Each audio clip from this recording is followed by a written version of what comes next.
नमस्कार दोस्तों, मेरे YouTube channel explore with Ashoka में आपका स्वागत है। देखिए, पेरिस ओलंपिक का हैंगओवर अभी तक गया नहीं। वो इसलिए कि बहुत सारे न्यूज़ चैनलों में और अखबारों में अभी भी भारतीय खिलाड़ियों के प्रदर्शन पर लगातार चर्चा हो रही है।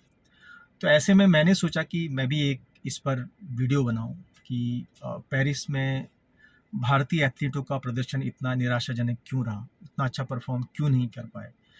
क्योंकि पिछली बार टोक्यो ओलंपिक में हमने 7 मेडल जीते थे और इस बार 6 ही मेडल आए, डिस्पाइट कि हमने 470 करोड़ रुपए इन्वेस्ट किए एथलीटों की, उनकी ट्रेनिंग, उनकी ग्रूमिंग पर।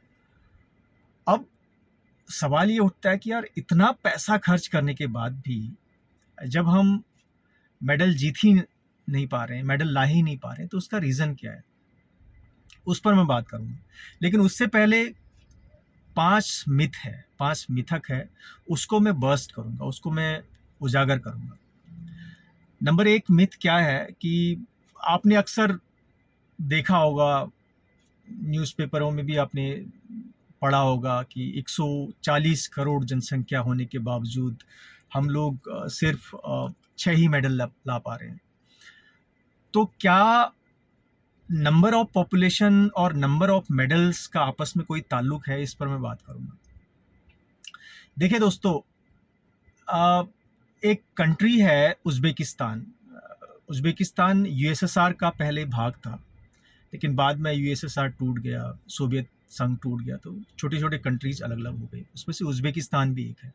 अच्छा, उज़्बेकिस्तान की जनसंख्या ना 3.5 करोड़ है, जबकि ओलंपिक में उनके 8 गोल्ड मेडल आए, 8। आप समझ सकते हैं कि 8 गोल्ड मेडल इंडिया तो सपने में भी नहीं सोच सकता है। जबकि उज़्बेकिस्तान के एथलीटों ने पेरिस ओलंपिक में 8 गोल्ड मेडल जीते। और जनसंख्या कितनी है उनकी? जनसंख्या सिर्फ 3.5 करोड़। अब 3.5 करोड़, दिल्ली की जनसंख्या 3.5 करोड़ से ज़्यादा है। अगर आप लक्ष्मी नगर, उत्तम नगर, द्वारका, मुखर्जी नगर, ये सबको मिला दे तो इतनी जनसंख्या तो दिल्ली में ही है, 3.5 करोड़। तो 3.5 करोड़ जनसंख्या होने के बावजूद उज़्बेकिस्तान के पेरिस ओलंपिक में 8 गोल्ड मेडल आए। एक और कंट्री सेंट लूसिया। अब इंडिया में बहुत सारे लोगों को सेंट लूसिया के बारे में सुना ही नहीं होगा उन्हें। मेडल टैली में सेंट लूसिया इंडिया से ऊपर था। अब सेंट लूसिया दोस्तों, जो वेस्ट इंडीज़ है, कैरिबियन आइलैंड है, जो नॉर्थ अमेरिका और साउथ अमेरिका के बीच में जो सेंट्रल अमेरिका है, वहाँ पर एक छोटा सा आइलैंड है और मेडल टैली में वो हमसे आगे था, जबकि वहाँ की जनसंख्या 1,80,000 है। अच्छा, 1,80,000 इंडिया में कोई क्रिकेट मैच हो रहा होगा तो उसके बाहर तो 1,80,000 तो वहीं दिख जाते हैं, जबकि वो मेडल टैली में हमसे बहुत आगे है। तो इसका मतलब ये है कि अ, अधिक जनसंख्या होने से अधिक मेडल नहीं आते। एक एक काम किया जा सकता है। अगर आप, मैं हाइपोथेटिकल सिचुएशन दे रहा हूँ आपको, आप 140 करोड़ जनसंख्या बोलते हैं ना, आप एक-एक करके बुलाइए 140 करोड़ जनसंख्या में से लोगों को और उनके हाथ में भाला पकड़ाइए और देखते हैं कौन कितनी दूर फेंकता है। कोई 20 मीटर, कोई 25 मीटर, कोई 15 मीटर, कोई नेशनल लेवल का प्लेयर होगा तो 50 मीटर फेंक लेगा, इससे ज़्यादा नहीं। तो उससे कोई फ़र्क नहीं पड़ता। अगर आपकी जनसंख्या ज़्यादा है तो इससे ज़्यादा मेडल आएँगे, इसका तो कोई मतलब है ही नहीं। तो ये सरासर गलत है कि लोग कहते हैं कि यार, हमारी जनसंख्या 140 करोड़ है तो हमारे मेडल तो 100-200 होने चाहिए थे। ऐसा नहीं है, जनसंख्या अधिक होने से मेडल नहीं आते हैं। उसका रीज़न कुछ और है, वो मैं बाद में बताऊंगा। अच्छा, दूसरा मिथक ये है कि यार, ज़्यादा पैसे पंप करो ना। जितना ज़्यादा पैसा आप इन्वेस्ट करोगे, जितना ज़्यादा पैसा आप एथलीटों के ऊपर खर्च करोगे, उतने ज़्यादा मेडल आएंगे। वो भी मिथ बस्ट हो गया। देखिए, पिछली बार ठीक ठाक था, उससे पहले भी कोई अच्छा नहीं था हमारा। अगर 2012 से देखें हम, लंदन ओलंपिक से, तो उतना अच्छा प्रदर्शन नहीं रहा, जबकि पैसे तब से दिए जा रहे हैं। और जो गवर्नमेंट इंडिया के स्पोर्ट्स मिनिस्ट्री के बहुत सारे स्कीम हैं, उस स्कीम के तहत बहुत सारा पैसा दिया जाता है एथलीटों के ऊपर। अब नज़र डालते हैं। अब देखिए, जापान ने के 20 गोल्ड मेडल आए। अब जापान ने कितना पैसा खर्च किया? जापान ने किया 395 करोड़ रुपए, रुपए की बात कर रहा हूँ मैं इंडियन करेंसी में, जबकि इंडिया ने क्या था 470 करोड़ रुपए। अब वहीं दूसरी बात करते हैं उज़्बेकिस्तान की। उज़्बेकिस्तान ने जो पेरिस में जाने वाले जो एथलीट हैं उनके ऊपर 74 करोड़ रुपए खर्च किए थे। अब बताइए 74 करोड़, यहाँ तो एक ही मेरे ख्याल से ट्रैक एंड फील्ड में जो गवर्नमेंट ऑफ इंडिया है, स्पोर्ट्स मिनिस्ट्री ने करीब 91 करोड़ रुपए खर्च किए थे, जबकि उज़्बेकिस्तान ने सिर्फ 74 करोड़ रुपए खर्च किए अपने एथलीटों के ट्रेनिंग पर और उनके 8 गोल्ड मेडल आ गए। तो इसका मतलब ये है कि अगर आप ज़्यादा पैसा खर्च करते हैं, ज़्यादा पैसा इन्वेस्ट करते हैं खिलाड़ियों के ऊपर, एथलीटों के ऊपर, तो कोई ज़रूरी नहीं कि मेडल ऊपर आ जाएंगे, मेडलों की संख्या भी बढ़ेगी। तो ये भी मिथ यहाँ पर बस्ट हो गया। अच्छा, एक और मिथ ये है कि पहले मैं भी सच समझता था इस चीज़ को कि इंडियन सब कॉन्टिनेंट से ना आप ट्रैक एंड फील्ड में, एथलेटिक्स में मेडल नहीं जीत सकते। लेकिन पिछली बार नीरज चोपड़ा गोल्ड ले आया और इस बार अरशद नदीम, पाकिस्तान का जो जेवलिन थ्रोअर है, दोनों ने गोल्ड मेडल जीता। इसका मतलब ये है कि हम ट्रैक एंड फील्ड में, हम एथलेटिक्स में, ओलंपिक में गोल्ड मेडल जीत सकते हैं। थोड़ा हम अगर हिस्ट्री पर नज़र डालें तो मिल्खा सिंह बहुत नज़दीकी मामले से चूक गया था, इसी तरह से पीटी ऊषा का भी मामला आया था। तो अगर हम अपने पास्ट पर भारतीय एथलीटों के प्रदर्शन पर नज़र डालें ट्रैक एंड फील्ड में, और अभी जो हमने परफॉर्म किया है नीरज चोपड़ा ने और अरशद नदीम ने, उससे ये साफ जाहिर है कि ट्रैक एंड फील्ड से हमें घबराना नहीं चाहिए। मतलब ट्रैक एंड फील्ड में हम जीत सकते हैं। मैं ये नहीं कह रहा हूँ कि हम उसेन बोल्ट की तरह कोई एथलीट प्रोड्यूस कर सकते हैं, हो भी सकता है, कर भी सकते हैं, लेकिन ये है कि ट्रैक एंड फील्ड में, एथलेटिक्स में हमारे यहाँ के जो लोग हैं, हमारी जो एथलीट हैं, वो मेडल जीत सकते हैं। इसका ये पिछली बार नीरज चोपड़ा ने सिद्ध किया, इस बार नीरज चोपड़ा ने सिल्वर मेडल जीता। इसका मतलब ये है कि लगातार 2 बार उन्होंने ट्रैक एंड फील्ड में मेडल जीते। तो इसका मतलब ये है कि हमारे देश के जो एथलीट हैं उनमें ये पोटेंशियल है कि वो ट्रैक एंड फील्ड में मेडल ला सकते हैं। एक और बात लोग ये कहते हैं कि इंफ्रास्ट्रक्चर जब तक ज़बरदस्त ना हो ना, ओलंपिक में आप मेडल नहीं जीत सकते। अब दोस्तों, एक उदाहरण मैंने दिया था सेंट लूसिया का, 1,80,000 जनसंख्या है, लेकिन मेडल टैली में हमसे आगे हैं। अब देखिए इथोपिया, बोत्सवाना, युगांडा, वो भी मेडल टैली में हमसे आगे हैं। तो क्या ये जो अफ्रीकन कंट्री हैं जहाँ पर गरीबी है, भूखमरी है, जहाँ सिविल वॉर चल रहा है, क्या उनका इंफ्रास्ट्रक्चर इंडिया से अच्छा है स्पोर्ट्स में? पॉसिबल ही नहीं है। लेकिन वो मेडल टैली में हमसे आगे है। उनका जो मेडल है, उन्होंने जो ओलंपिक, पेरिस ओलंपिक में मेडल जीता है, वो हमसे कहीं ज़्यादा है।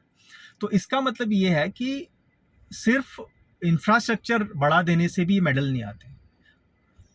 तो ये मिथ भी यहाँ पर बस्ट होता है। और दूसरी बात, एक और बात है दोस्तों, हमारे स्पोर्ट्स मिनिस्ट्री में बहुत सारे एडवाइज़र हैं, जिसमें से स्पोर्ट्समैन भी हैं, जिसमें जो जर्नलिस्ट हैं वो भी उस कैटेगरी में आते हैं। तो गवर्नमेंट ने ये डिसाइड किया था यार कि देखिए ओलंपिक में ना कुछ एक ऐसे डिसिप्लिन हैं, कुछ ऐसी स्पर्धाएं हैं जिस पर हम लोग, मतलब मेडल जीतना लगभग असंभव है। तो इसलिए गवर्नमेंट ऑफ इंडिया ने ये, स्पोर्ट्स मिनिस्ट्री ने ये तय किया कि यार हम क्यों ना सिर्फ उन्हीं स्पोर्ट्स पर फोकस करें, उन्हीं स्पोर्ट्स पर ज़्यादा पैसा खर्च करें, उन्हीं एथलीटों पर ध्यान दें जहाँ पर ओलंपिक में हम मेडल जीत सकते हैं। जैसे कि शूटिंग है, शूटिंग में हमारे एथलीट अच्छा परफॉर्म करते हैं। इसी तरह से रेसलिंग है, बॉक्सिंग है, हरियाणा तो हब है मतलब रेसलिंग और बॉक्सिंग का, वहाँ से सारे एथलीट आते हैं। तो ऐसे ऐसे जैसे रेसलिंग है, शूटिंग है, बॉक्सिंग है, बैडमिंटन है, ऐसे डिसिप्लिन है जिसमें इंडिया में पोटेंशियल है और इंडिया के एथलीट ओलंपिक में इस इवेंट में मेडल जीत सकते हैं। इसलिए गवर्नमेंट ऑफ इंडिया ने इन्हीं चीज़ों पर ज़्यादा फोकस किया है और पैसा भी सबसे ज़्यादा इन्हीं डिसिप्लिन वाले खिलाड़ियों को मिलता है। तो दोस्तों, अगर आप देखिए, अगर इनमें हम इतना पैसा खर्च कर रहे हैं, अगर ऐसा होता तो तीन तीन ओलंपिक तो गुजर चुके हैं, तो अच्छा खासा मेडल आना चाहिए था इस डिसिप्लिन में भी, लेकिन ऐसा हुआ नहीं। हम लोग सर्फिंग है, हम लोग साइकिलिंग है, और फेंसिंग है, बहुत सारे ऐसे डिसिप्लिन है जहाँ पर हमारे एथलीट अच्छा परफॉर्म करते हैं। लेकिन क्योंकि ये एक आम धारणा है कि यार नहीं, इस वाले कैटेगरी में तो हमको छूना भी नहीं चाहिए, इस कैटेगरी में हमारे एथलीट उतना अच्छा परफॉर्म नहीं कर पाते, चाहे रीज़न कुछ भी हो, तो लिहाजा इस वाले सेक्टर को तो पैसा, नॉमिनल पैसा दे दिया जाए। तो ये भी एक मिथ है। अगर हम सिर्फ उसी चीज़ों पर फोकस करेंगे जिसमें हम सोचते हैं कि हम मेडल जीतें, तो फिर बाकी डिसिप्लिन के एथलीटों का क्या मतलब, उनका क्या कसूर है? उनका परफॉर्मेंस भी तो खराब, जब बॉक्सिंग और रेसलिंग में इतना खराब परफॉर्मेंस रहा इस ओलंपिक में, तो फिर फेंसिंग वेंसिंग वालों की क्या गलती है? सर्फिंग है, फेंसिंग है, इक्वेस्ट्रियन है, स्विमिंग है, बहुत सारे ऐसे डिसिप्लिन हैं जहाँ पर भी हमारे एथलीट्स ने अच्छा परफॉर्म नहीं किया। तो कहने का मतलब ये है कि सिर्फ कुछ एक डिसिप्लिन में को फोकस कर बाकी जो स्पर्धाएं हैं, बाकी जो डिसिप्लिन है, उसको इग्नोर नहीं किया जाना चाहिए। अगर आप उसको इग्नोर करेंगे तो फिर उसका उसका फ़ायदा नहीं मिलेगा। हो सकता है हमारे यहाँ कुछ ऐसे एथलीट निकल जाए, कुछ ऐसे स्विमर निकल जाए जो ओलंपिक में मेडल जीत सकते हैं, लेकिन नहीं, क्योंकि लगता है स्पोर्ट्स अथॉरिटी ऑफ इंडिया को लगता है, और जो फेडरेशन है उनको लगता है, या जो एक्सपर्ट कमेटी है उन्होंने ये एडवाइस किया है कि यार इस सेक्टर को हमने छूना नहीं चाहिए, इसको हम रहने देना चाहिए। तो ऐसा नहीं है कि हमारे यहाँ, देखो, इंडिया इतना बड़ा है, यहाँ पर अगर आप सही तरीके से टैलेंट स्काउटिंग होगा तो ऑब्वियसली कोई ना कोई तो निकल के सामने आएगा, और अगर निकल के सामने आएगा तो उसके ऊपर अगर आप ट्रेनिंग में पैसा खर्च करोगे, उसके न्यूट्रिशन में, ट्रेनिंग में, साइकोलॉजिकल ट्रेनिंग में, तो ऑब्वियसली वो मेडल जीतने में कामयाब होगा। तो दोस्तों, ये 5 मिथ थे जो मैंने उजागर किया कि किस तरह से कुछ एक स्पोर्ट्स को हम टोटली साइडलाइन कर देते हैं, और बाकी जो डिसिप्लिन है उसमें हम सोचते हैं कि नहीं यार, हम उसमें मेडल जीत सकते हैं। तो ये था। अब आते हैं दोस्तों कि पेरिस में जो भारतीय एथलीटों का इतना निराशाजनक प्रदर्शन क्यों रहा? क्यों हम मेडल की संख्या डबल डिजिट को हमारा हमेशा से ही, पिछले ओलंपिक में, टोक्यो ओलंपिक में भी यही था, उससे पहले जब रियो में हुआ था 2016 में, तो रियो ओलंपिक में भी यही नारा लगा था। रियो ओलंपिक जाने से पहले ये कहा जा रहा था इस बार तो हम डबल डिजिट को छू लेंगे, इस बार हम पदकों की संख्या 10 कर लेंगे ओलंपिक में। लेकिन रियो गुजर गया, टोक्यो गुजर गया, अभी पेरिस भी चले गया, पदकों की संख्या डबल डिजिट क्रॉस नहीं कर पाई। तो क्यों हम ओलंपिक में अच्छा परफॉर्म नहीं कर पा रहे? क्या कारण है कि हम मेडल नहीं जीत पाए? तो उसके कुछ एक रीज़न है। तो मैं उन कारणों पर जाऊंगा जिसकी वजह से भारतीय एथलीट ओलंपिक में अच्छा परफॉर्म नहीं करता। सबसे पहला रीज़न है कि हमारे यहाँ का स्पोर्ट्स कल्चर है ना, वो नहीं है। किसी भी देश में को अगर मेडल जीतना ओलंपिक में, तो सबसे पहले उस देश के स्पोर्ट्स कल्चर को देखा जाता है। अगर देश में स्पोर्ट्स का कोई कल्चर ही नहीं है, हमारे यहाँ तो माता पिता सोचते हैं कि यार ये कहीं किसी सरकारी विभाग में ना कोई बाबू बन जाए, वो ठीक है। अपने बेटे को कोई क्रिस्टियानो रोनाल्डो, लायनल मेसी या उसेन बोल्ट नहीं बनाना चाहेंगे। वो चाहेंगे यार कि कहीं सरकारी नौकरी मिल जाए, इसकी ज़िंदगी जो है, शादी कर देंगे और ज़िंदगी ठीक ठाक चल जाएगी। जब तक आपका ये एटीट्यूड रहेगा ना, तब तक कोई भी देश ओलंपिक में मेडल नहीं जीत पाएगा।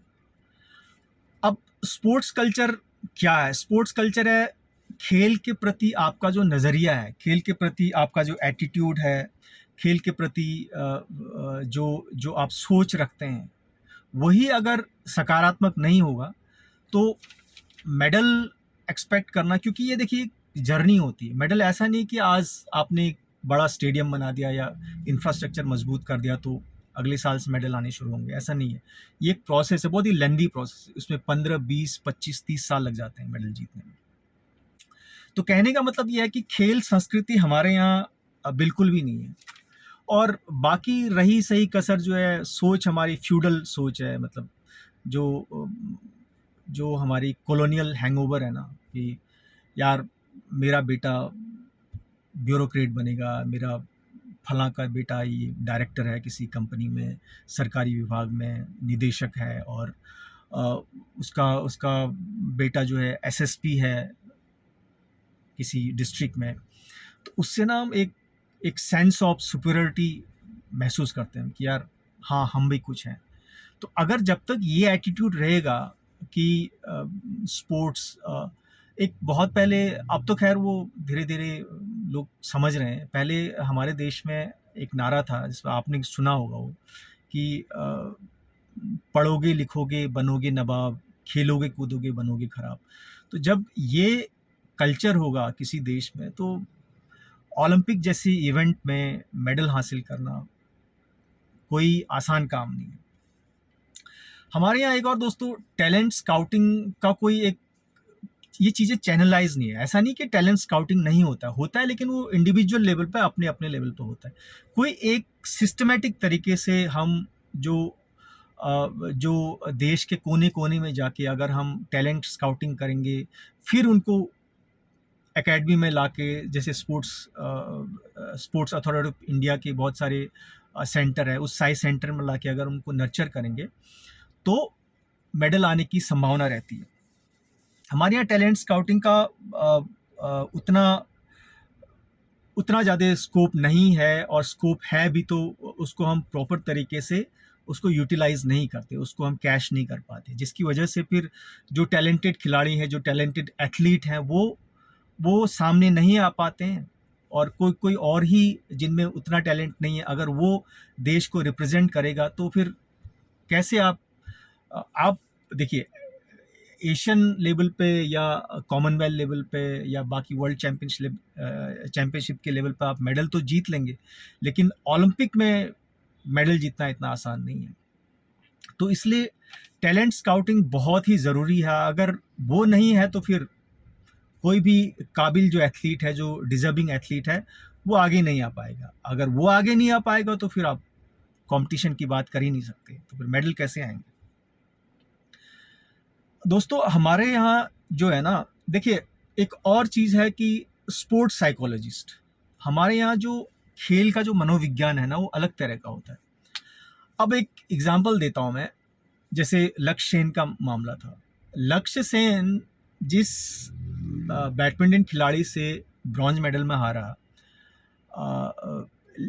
ली जी, मलेशियन प्लेयर था, उसको तो वो उससे पहले 4 मैचों में हारा चुका है। 2 बार वो ऑल इंग्लैंड बैडमिंटन चैंपियनशिप में हारा है 2 बार उसने।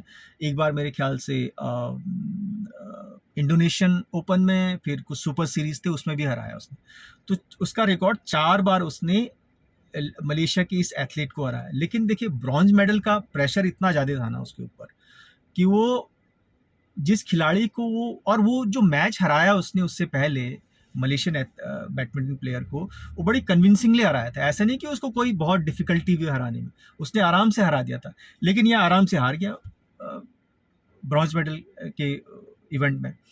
तो कहने का मतलब ये है कि आप अपने सराउंडिंग से आप कैसे रिएक्ट करते हो, प्रेशर को कैसे हैंडल करते हो, उसके लिए एक साइकोलॉजिस्ट का होना बहुत ज़रूरी है। अगर वो मेंटल टफनेस आप में नहीं है, अगर आप ख़राब परिस्थितियों में आप अपने आप को कैसे पेश करते हो, अगर वो आपके अंदर वो काबिलियत नहीं है तो आप मेडल नहीं जीत सकते। क्योंकि ओलंपिक में एक तो कंपटीशन बहुत टफ होता है, दूसरा हमारे देश में खिलाड़ियों के ऊपर मेडल जीतने का प्रेशर रहता है कि नहीं यार तेरे को ना मेडल लाने। तो इसकी वजह से खिलाड़ी जब ऐन वक्त आता है, जब भी मौका आता है, तो वो फॉल्टर कर जाते हैं, वो गिर पड़ते हैं। तो स्पोर्ट्स साइकोलॉजिस्ट हमारे देश में या तो उसको ज़्यादा इम्पोर्टेंस दी नहीं जाती या फिर चाहते नहीं है।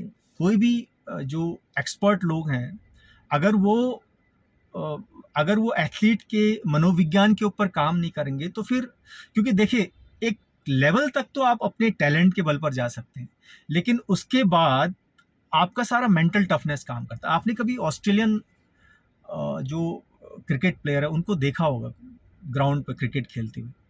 मतलब अगर उनको उनके 5 बॉल में अगर 28 रन चाहिए ना जीतने के लिए, तब भी ऑस्ट्रेलियन खिलाड़ी हार नहीं मानते।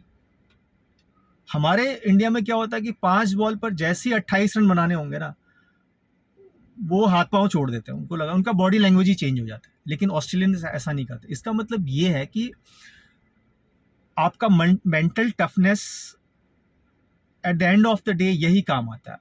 जब सिचुएशन बहुत ही क्रंच सिचुएशन हो, बहुत ही क्रूशियल सिचुएशन में आपका मेंटल टफनेस काम आता है, और यही हमारे इसी चीज़ में हमारे यहाँ लैक करते हैं। और जो एक और है जो सबसे बड़ा मसला है हमारे देश में, वो है हमारे देश में ना जो सिस्टम है वो बहुत ही करप्ट है, बहुत करप्ट सिस्टम है। अब करप्शन का मतलब पैसे से नहीं होता है। करप्शन का मतलब है कि अगर आपने एक डिजर्विंग कैंडिडेट को सेलेक्ट नहीं किया, उसकी जगह किसी और दूसरे को का नाम आपने डाल दिया, तो ये भी तो करप्शन ही है ना।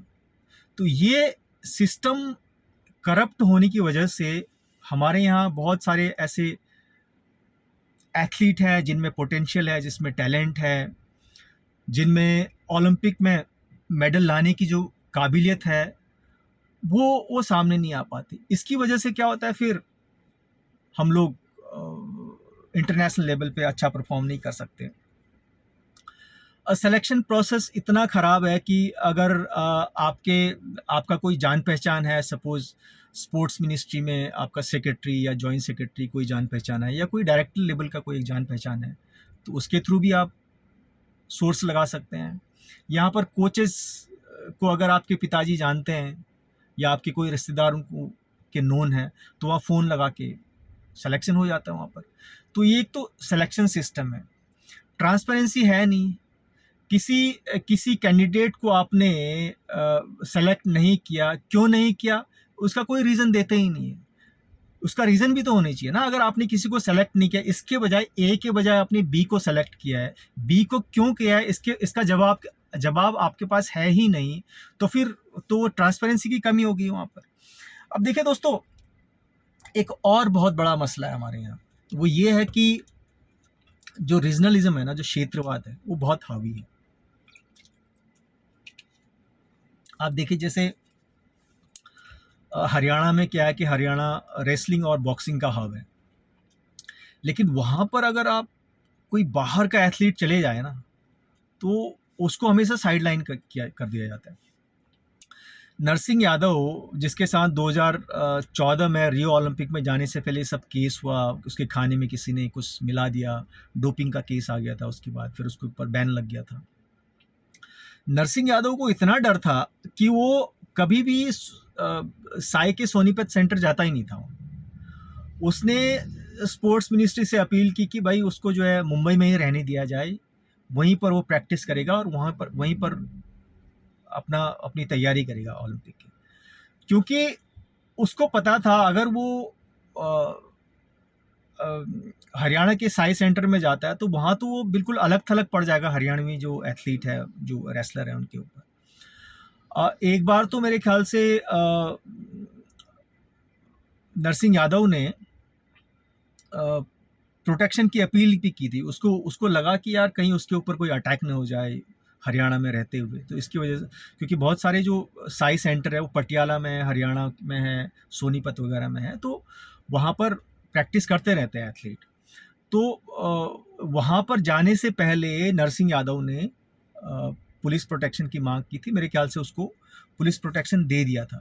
तो कहने का मतलब ये है कि यार एक अच्छा खासा एथलीट, एक डिजर्विंग एथलीट जो ओलंपिक में मेडल ला सकता है, जब वो इतनी इनसिक्योरिटी में है, उसको अपनी जान का खतरा है, उसके ऊपर अटैक होने का खतरा है, तो फिर वो वो कैसे मतलब अच्छा परफॉर्म कर पाएगा ओलंपिक में। तो जो क्षेत्रवाद है वो हमारे यहाँ बहुत ही हावी है। हम लोग साउथ का अगर कोई आ जाए यहाँ नॉर्थ में, कोई अच्छा खासा सपोज अगर अच्छा बॉक्सर आ जाए, तो हम लोग उसको थोड़ा सा मतलब ना उस नज़र से देखते हैं। तो इसकी वजह से भी फिर ओलंपिक में हम अच्छा परफॉर्म नहीं कर पाते हैं, और आगे जो इंटरनेशनल लेवल पे हमारे एथलीट अच्छा परफॉर्म नहीं कर पाते हैं। अब हमारे यहाँ क्या है कि जैसे कोई भी एथलीट है, अगर वो अच्छा परफॉर्म कर रहा है, तो फेडरेशन का जो बंदा होगा, या फिर जो स्पोर्ट्स अथॉरिटी ऑफ इंडिया का जो बंदा है, खेल मंत्रालय का जो है, उसको क्या लेना देना यार। कोई रामलाल का बेटा ओलंपिक में मेडल जीते, उसका बेटा तो स्टार बन जाएगा, सुपरस्टार बन जाएगा, पैसों की बरसात होगी, मेरे को क्या मिलेगा। ये एटीट्यूड है जो हमारे यहाँ जो अधिकारी हैं, चाहे वो फेडरेशन के अधिकारी हो या फिर वो सरकारी नुमाइंदगी करने वाले लोग हों, उनको उनको ये रहता है यार कि लाए तो मेरी बला से ठीक है, न लाए तो भी क्या करना है, हमको क्या लेना देना भाई, मेरे को क्या मिल रहा है। अगर उसका बेटा उसके फलां के बेटे के ऊपर मैं इतना फोकस क्यों करूं भाई, मेरे को क्या मिल रहा है।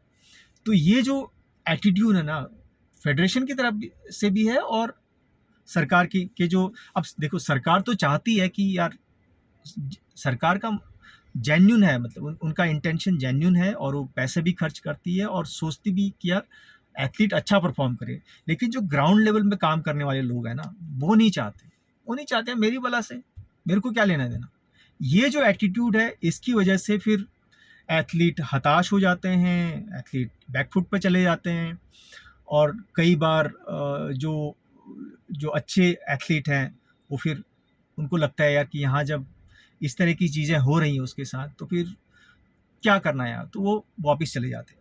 तो ये एक सबसे बड़ा रीज़न है हमारे यहाँ।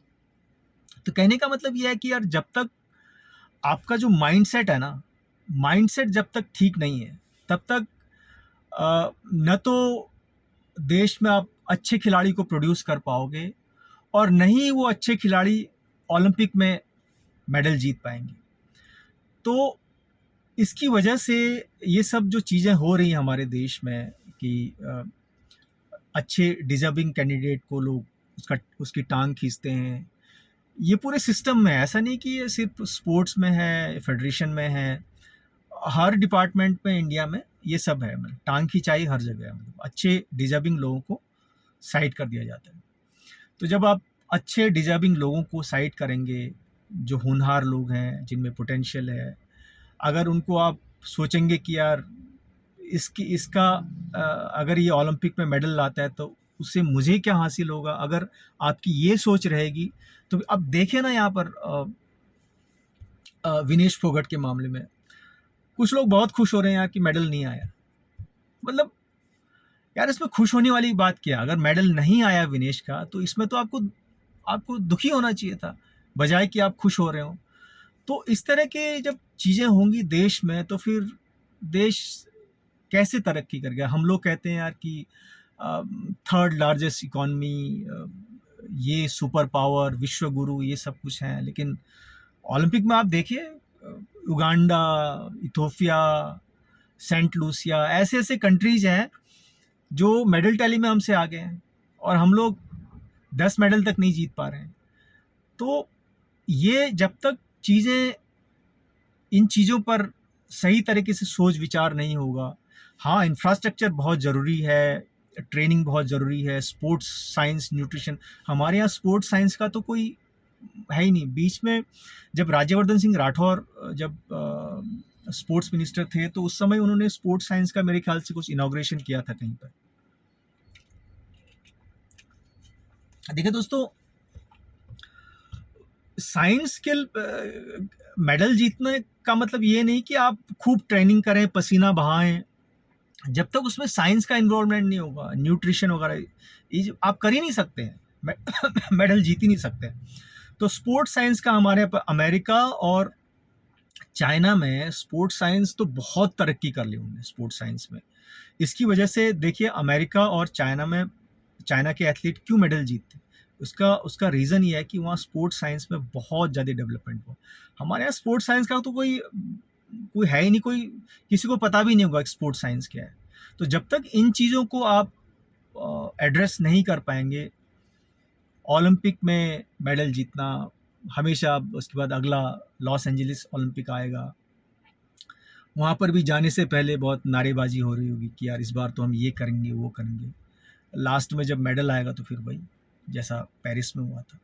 तो जब तक आप छोटी छोटी चीज़ों को एड्रेस नहीं कर पाएंगे, इन चीज़ों को, ओलंपिक में मेडल जीतना मुश्किल है इंडिया का।